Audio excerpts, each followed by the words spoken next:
It is the oil companies who shoulder the blame for this woeful economy today. They're the main cause of it. They're the one that's aggravating all the other little causes of this crappy economy. While oil company executives line their pockets with their billions of dollars. So un-American. You know, rich people, they can make life a lot easier if they would just donate 1/100th of their income to help worthy causes.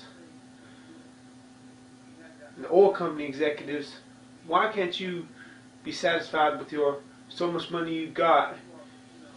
You can't take it with you. You could live 10 lifetimes and you still couldn't spend it all. Why don't you give us a break? Lower the price. Sure, you're not going to make as much money, but you've already got all the money you need for 10 lifetimes. But here's what I think we ought to do. I think Congress, and if Congress passes it, I'll sign it, should pass a gas and energy anti-price gouging bill that would make it a felony punishable by up to 20 years in prison to gouge for oil company executives or convenience stores to gouge the price of gas, natural gas, diesel fuel, or energy. It's sorry it has to come to that, but when we the people in a democracy which is ruled by we the people can't control we the people, Big Brother has to step in and do the job for you. When you vacate your place of responsibility, nature abhors a vacuum. When the lightning strikes, the thunder rushes in to fill the vacuum. Nature hates a vacuum.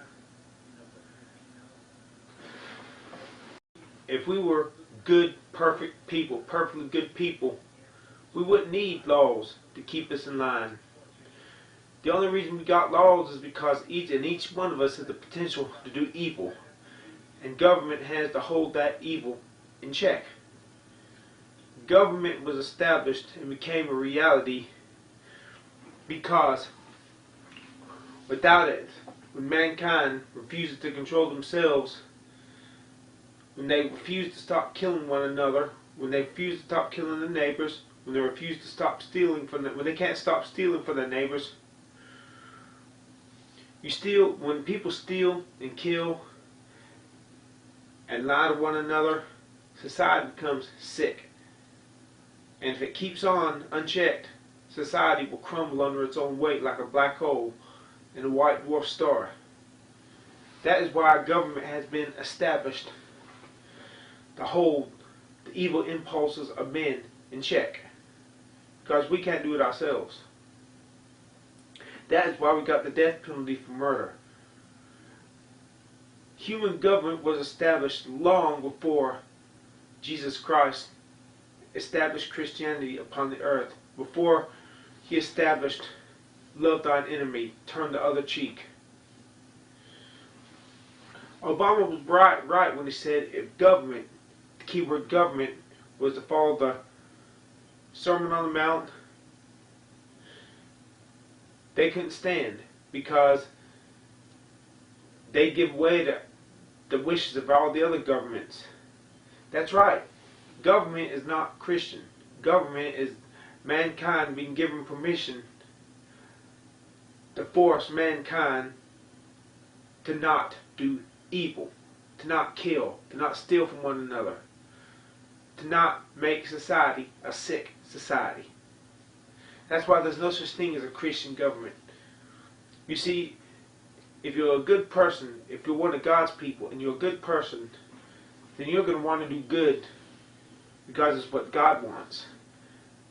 You're not gonna stop doing evil because you're afraid if you get caught. No. It's got to come from the heart. And if everybody was a good person, we would be good because it would come from here. Not because of the threat of punishment, but alas, that is not the case. So government has been established to keep men from killing other men, to keep men from stealing from other men, And we see government is doing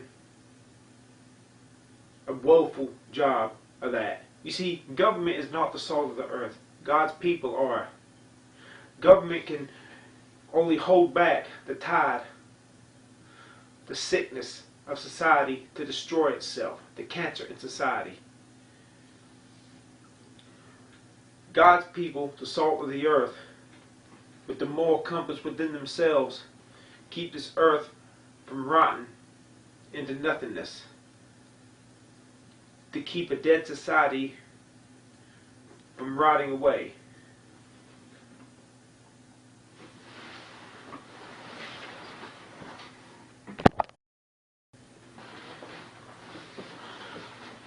In a nutshell, in all these rants and raves, what I'm trying to say is, if this is a true democracy in a republic, if this is a true democracy, meaning ruled by we the people, we're not doing our job.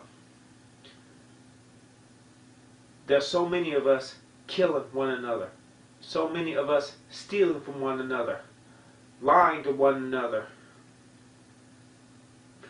The list goes on and on and on. All these crimes. If we were a good people, we wouldn't need government welfare. We'd look out for the people who are falling on hard times. But alas, it ain't happening. Government welfare. The federal government has no business in welfare, except maybe to say each state that it shall see that each one of its counties and localities have some form of looking after the disadvantaged. Welfare should be put on a state level, maybe even on a local level. That way we cut down on the waste and fraud that we see going on today, because the smaller the locality, the smaller the jurisdiction, people know, everybody knows everybody. But the federal government is going to collapse under this system of welfare as we know it now, unless we do something right now, yesterday, to stop it.